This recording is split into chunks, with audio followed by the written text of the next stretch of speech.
Compensation. En ces temps de crise sanitaire et de misère relationnelle, qui n'a pas besoin de compenser? Je sais pas vous, mais moi, quand je compense, ça finit avec une bonne crise de foie et les doigts qui collent. Ça tombe bien, compenser et sans laver les mains, c'est ce qu'on nous propose régulièrement. Je me sens coupable de prendre l'avion, le fameux flic, scam, me ronge, Cliquez sur Planter un arbre. comme me le propose Air France, que je remercie pour son empathie. Je clique, je compense et hop, je fais ma valise pour un week-end à Lisbonne. En juillet dernier, la compagnie aérienne française a cru bon d'afficher sa politique de compensation des émissions carbone sur les vols domestiques en ajoutant la mention « vol neutre en CO2 » à son moteur de recherche et en se réclamant des analyses du GIEC, le groupe d'experts et d'expertes intergouvernemental sur l'évolution du climat, qui, je cite Air France, soutiennent le principe qu'une quantité de CO2 émise à un endroit peut être compensée par des programmes en faveur de la captation carbone, notamment forestière, et de la transition énergétique développée ailleurs sur la planète. La réaction ne s'est pas fait attendre. La climatologue Valérie Masson-Delmotte, elle-même membre du GIEC, a rappelé à la compagnie aérienne que la notion de neutralité carbone implique que chaque émission de CO2 dans l'atmosphère soit effacée par une élimination de la même quantité de CO2 retirée de l'atmosphère et stockée de manière durable. Ni la déforestation évitée, ni les investissements dans des énergies bas carbone ne correspondent à cela. Enfin, un projet de reboisement permet effectivement de stocker du carbone pendant la durée de croissance de l'arbre, mais ensuite, ce stockage peut être à long terme, par exemple en utilisant le bois pour de la construction, mais aussi éphémère, avec du bois de chauffage par exemple. Ouille, pas si simple finalement la compensation. La réalité de la restauration écologique est autrement plus complexe, et en plus elle prend du temps.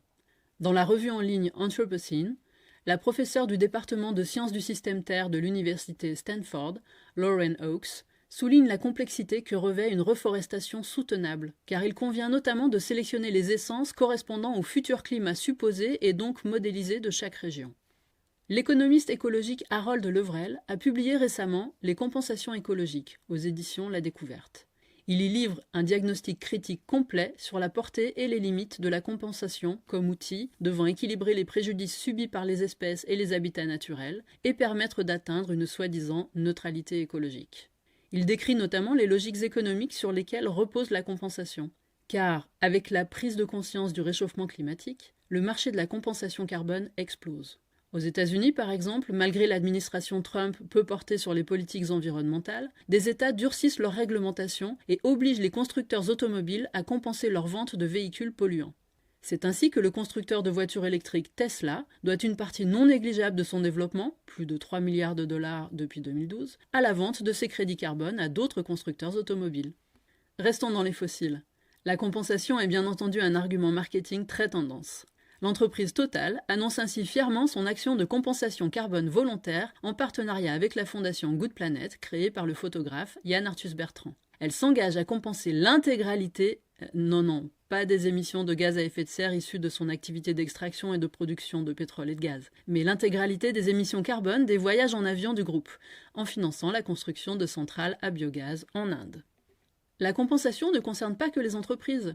Elle est aussi accessible à chaque personne tiraillée entre sa conscience écolo et son envie de consommer pour le Black Friday, Noël ou les soldes par exemple.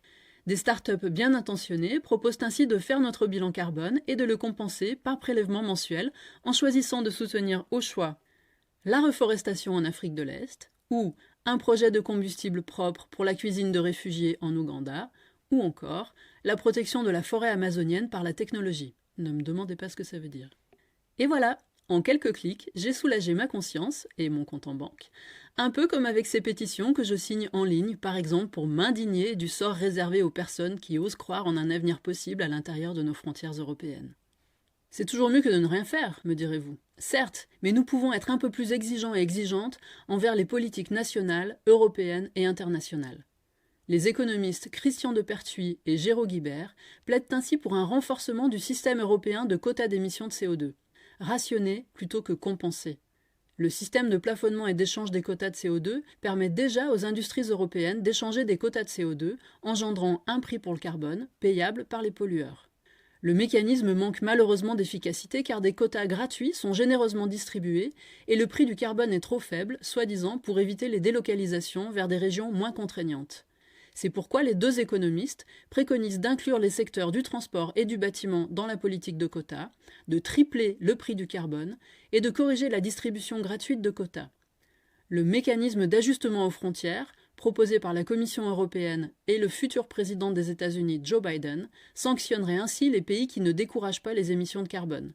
Mais pour que ce mécanisme ne s'apparente pas à une nouvelle forme de protectionnisme, les deux économistes appellent à coupler la tarification carbone aux frontières à une initiative européenne d'allègement de la dette des pays les plus pauvres. En parlant de dette, si nous commencions par payer les nôtres, les pays riches, majoritairement responsables du dérèglement climatique, s'étaient en effet engagés à Copenhague en 2009 puis à Paris en 2015 à compenser financièrement le lourd tribut écologique, économique, social et humain payé par les pays pauvres. Pourtant, un rapport de l'ONG Oxfam révèle qu'il surévalue largement le versement effectif de ces financements climat. Pour parler comme un autre climatologue membre du GIEC, Christophe Cassou, et si pour commencer, nous arrêtions de nuire ? Car compenser, c'est surtout ne rien changer. Pendant que je vous parle compensation, la déforestation de l'Amazonie est à son plus haut niveau au Brésil. Plus de 11 000 km² de forêts tropicales ont été rasées en 12 mois, soit à peu près la superficie de la région Île-de-France. Le temps de cette chronique, c'est l'équivalent de 24 terrains de foot qui auront disparu. Bon, vous me direz, à quoi bon jouer au foot en Amazonie sans Maradona ?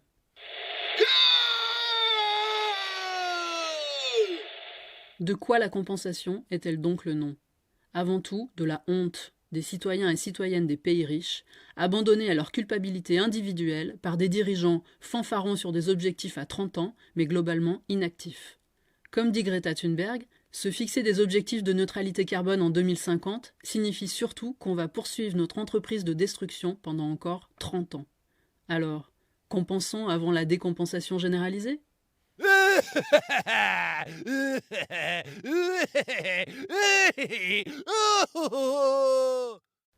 Retrouvez toutes les références et bien plus encore sur Internet, dans les veilles de l'École urbaine de Lyon, sur la page Anthropocène 2050. À la semaine prochaine.